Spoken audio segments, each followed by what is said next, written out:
Finovate showcases cutting-edge banking and financial technology through a global conference series featuring short-form demos and thought leadership. Now, the conversation continues on the Finovate podcast.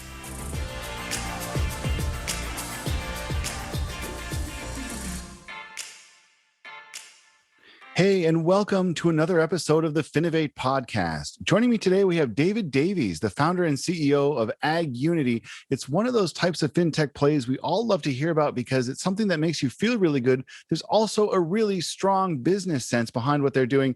David, thank you so much for joining me today. Thank you, Greg. So to start, it'd be great to just get a high-level overview of AgUnity and what you guys are working on as a little bit of background information for the rest of the episode. Yeah, sure. Like AgUnity, we essentially take low-cost smartphones, phones that cost about $50, and we transform it into a relevant and useful tool for the very lowest income farmers in the world in places like Papua New Guinea and Ethiopia. And to do that, we change the phone, we tweak the phone operating system, we give it an interface that's relevant for people that have most of our farmers have never owned a phone before and have relatively low literacy, so it's all big shapes and symbols. We make the phones work where there's lack of communication, so they're working offline most of the time. And we give them a digital identity and record all the transactions on the blockchain. So we essentially improve trust and cooperation between small groups of farmers and let them interact with their buyers and suppliers a lot better. Excellent. I mean, it's a really ambitious project. And I think one of the things that'd be helpful as people start to wrap their heads around is taking a step back and setting the stage. Can you give us some background on the challenges that those types of farmers that you're working with are facing? I mean, I think this is a really difficult reality to understand if you're coming from a background like most of our listeners in the US. But what's the situation on the ground that a lot of them are facing? Well, it is very hard to relate to. And a lot of what we do, it seems so simple to, a viewer in the US or Australia, because some of their problems we haven't faced in like 100 years or more. We deal with a lot of farmers that are, earning a couple of dollars a day. They have supply chain challenges. Like, we see cocoa farmers who will harvest cocoa beans and they'll sit beside the road and rot just because they've got no way of telling anyone, I've got some cocoa beans here to collect. And then if someone does turn up, maybe that buyer's got no cash. And so they're going to say, well, I'll take your cocoa beans, I'll pay you back later. And they never pay them back. And then we see a lot of other problems with, like one of the really ones that troubles me often is women farmers. And slight majority of smallholder farmers around the world are women. It's about 55, 60% usually in most countries. They'll have challenges like they'll be bringing coffee beans into a town, and all the people in their village know they've done that. They know they're going to be coming back with cash. And if they don't get robbed on the way home, they turn back up at the village and, half the village turns up wanting to borrow money or get some money from this, or the husband turns up and wants to have a party and the money's gone. So some of the simple things we do is just let farmers be able to hand over crops, get a secure record of what they've done, and because they've got a secure record, they don't need to get cash on the spot. They can get paid later. They can get money transferred into a bank account, and we stop the wastage. So in industries like cocoa, we see farmers get quite remarkable income increases just by reducing wastage. And then we also solve this secondary problem of bringing cash home, which usually doesn't last very long. Whether it's women or men, it tends to get spent in a couple of days. So if they have to save up for school fees, or if they want to buy, say, a solar lighting kit, it's really hard for them to do that because, in the small village, nobody's selling a solar kit. They have to travel to a city to get it. And all these challenges, as I started the conversation, the sentence with, these are things we haven't faced in Australia in a long time. And so most of the technology out there for small farmers tends to address things that we see as problems, not what the real problems are for the farmers, which is trust, basic supply chain movement, being able to get things like, they have no access to eBay, they don't have credit cards, they don't have bank accounts. So how do they even order a solar kit or a cook stove or something like that? And that's what AgUnity is designed to do, be the platform that just gives them all the services that we take for granted. Absolutely. And I think, I would say to people out there that in preparation for this episode, I actually did a little bit of background research. There are a lot of different resources available online that can really speak to the challenges facing this community. And I would encourage anybody who's interested to, honestly, a 10-second Google search will pull up a lot that'll really help you understand the magnitude of the problem. Now, one piece that you kind of briefly mentioned that I really want to dive into a little bit is this idea of a verifiable digital identity, because I think that's another really crucial piece that we know blockchain can provide this. We've seen people playing around in this field before, but why is that such a crucial element to achieve in the areas where you guys are active? Oh, I can give a really good example of that. There's a lot of reasons for digital identity, but the primary one is to make that farmer credit worthy. Um, One of the things we frequently see, if farmers get into trouble, the cow dies or something like that, if they can borrow money at all, it's going to be at something like 30 to 50% from a reputable organization. And usually that's not available. So usually they're borrowing money from really dodgy sources. And USAID, we had a very interesting conversation with USAID about 4 or 5 years ago, whereas USAID had found that this is the primary, and I mean that really seriously, it's the primary source of human trafficking is the credit, like the loan shark business, because the loan sharks know the farmer's never going to pay for it. And what they're really doing is setting that farmer up so the daughter gets sold into slavery. So, one of the most important things we do with the digital identity is we give the farmer an identity, we record that that farmer is bringing in cocoa beans every month. Suddenly, if something goes wrong, that farmer can get a loan from a normal bank at a reasonable rate that they can repay. And this is one of the things that's driving deforestation, because as these farmers get into trouble, they lose their land. A palm oil company comes and buys it up, and instead of having like a nice, diverse, regenerative farms, you end up with a palm oil plantation that's taken over all the land. So not only is this very important to the farmers, it's very important to the world environment and deforestation and keeping the farming in these areas to be diverse and supportive of local communities. All these things play a very important interconnected role.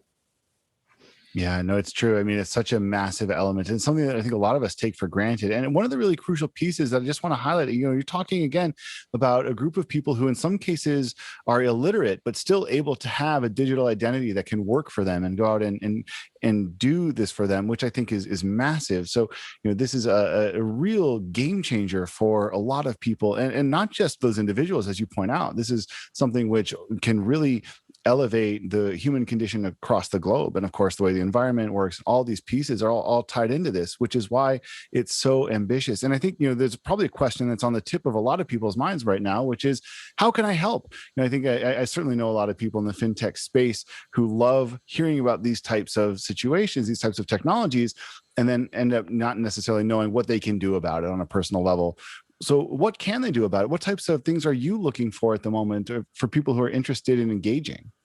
Yeah, we're actually just embarking on a plan that's been in the works since AgUnity's been around for 5 years, and this was planned right from the beginning that we would have a complementary digital token that worked with AgUnity, because as we've rolled it out to communities, we found that we can help the farmers by giving them a phone and an application that helps them, but we can't do a whole lot about the income disparity.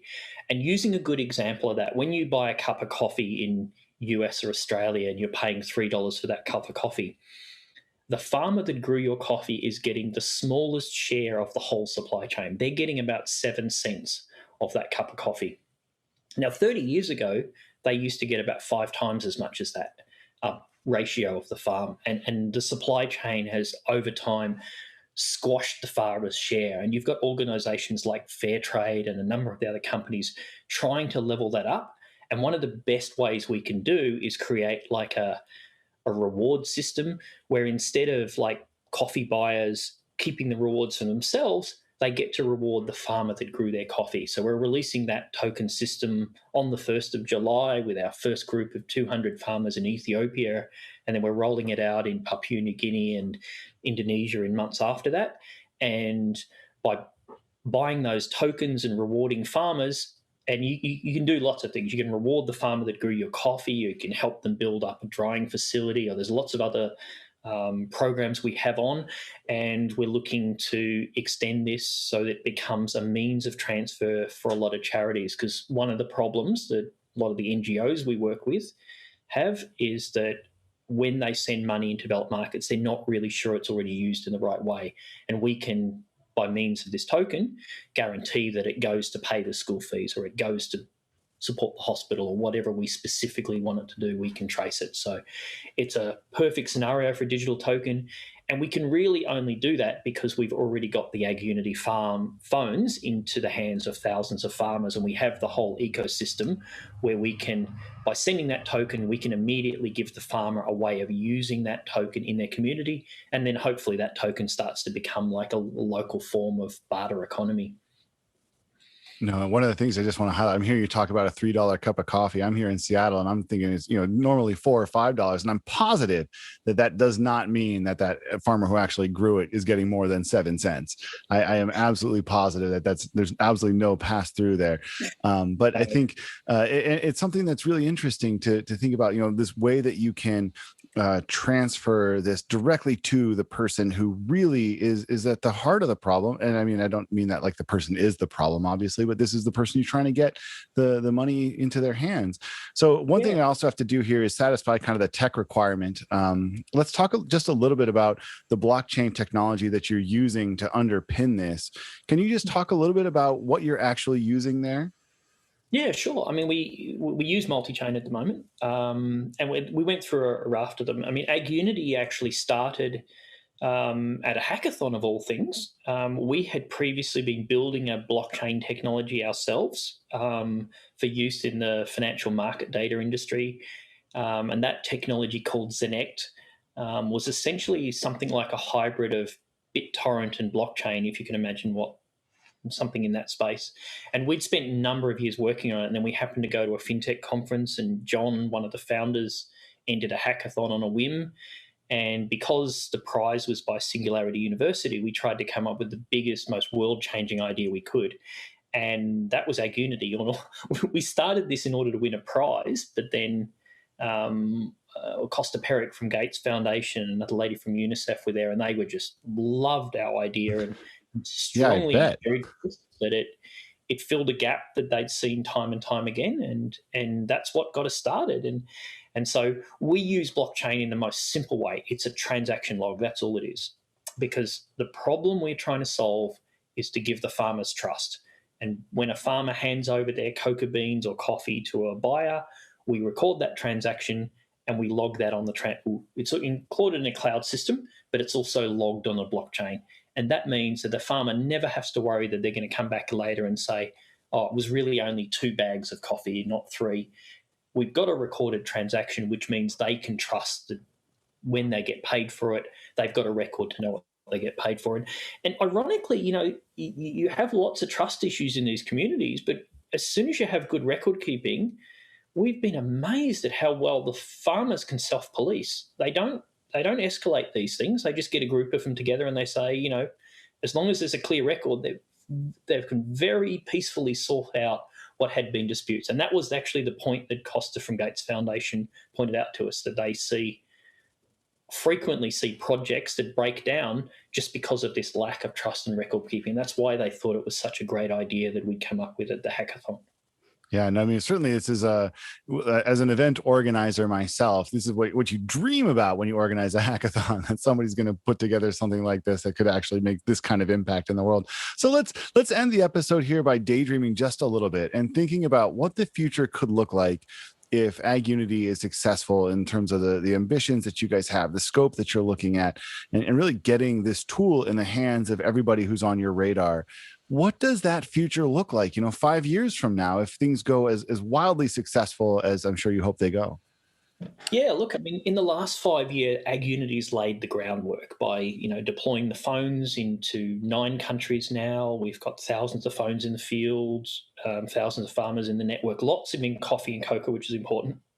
And we've also got great partnerships with everyone from World Food Programme to USAID, Fairtrade International, really good companies that are trying to address this, the number one UN Sustainable Development Goal is no poverty, and it is because all the other sustainable development goals and environmental issues, they all feed off that. If you solve world poverty, other things become much easier to resolve. So we see the AgUnity phones working in collaboration with the aggregate token as a means of transferring, of evening up the supply chain. So enabling, coffee consumers to reward farmers just a little bit, 20 cents on your cup of coffee or a few cents on your bag. That triples the farmer or quadruples the farmer's income. And a little bit of wealth transfer from that, and then hopefully, depending on what happens with the token, we create more wealth movement to these developing markets. And that's a way of really substantially increasing the farmer income for, by that time, hopefully millions of farmers. And so we see a future where we're in, and I like to say it this way, we don't do anything for the farmers. We give them the tools to enable them to lift themselves out of poverty. And AgUnity and aggregate working in comparison with that, we believe we can do that on a very large scale. And I believe a number of our very major trusted partners are going to come in with us on that and support that ecosystem in a very big way. No, it really is an amazing ambition, and so logical to see. The way you've laid it out here on this episode, I think it's so clear for anybody who wants to understand. This is a really obvious path towards a terrific goal, and I would encourage anybody listening to learn more about AgUnity, to learn more about the farming community in some of these areas, and really try and just understand the scope of what these challenges are, and think about what that future could look like if this project or others like it are successful. I think there's a lot at stake here. There's a lot to be won, and certainly some cause for optimism, some very real cause for optimism here. So David, that's our time, but thank you so much for taking your time to join me and chat through this. It's been really fascinating conversation from my side. Well, thank you very much for having us, Greg. We greatly appreciate these opportunities to just share the world about the work we're doing, because we're very, very proud of what we've achieved so far, but we're looking at a much bigger, brighter future coming up that we're heading into. So thank you very much. Yeah, my pleasure. The Finovate podcast is produced by Informa Connect in association with Provoke.fm Media. Check out Finovate.com for information on Finovate's upcoming shows and to learn how you can get involved. The discount code Finovate Podcast will save you 20% on tickets to all of our events. And you can email us at info@finovate.com for information on sponsoring, speaking, or demoing. Thanks for listening.